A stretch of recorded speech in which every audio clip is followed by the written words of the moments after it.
Ok, on veut créer une monnaie virtuelle, le Bitcoin. Que des personnes aient une sorte de portefeuille avec leur argent dessus, qu'ils puissent le transférer à une autre, et c'est à peu près tout.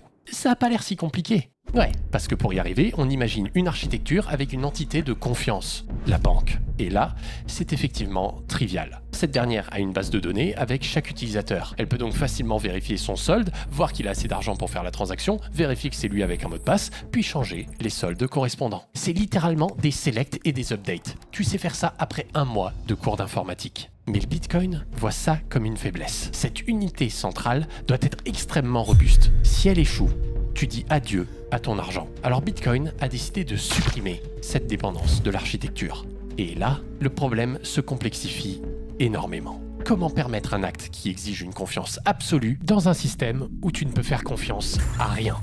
Ça semble impossible. Et c'est là que la beauté des mathématiques entre en scène. C'est en elles qu'on va placer notre confiance. La première étape, c'est de reproduire cette base de données. On a bien besoin de stocker qui a de l'argent, en donne, en reçoit, et la première question est simple. Quelles sont les infos qu'il faut stocker?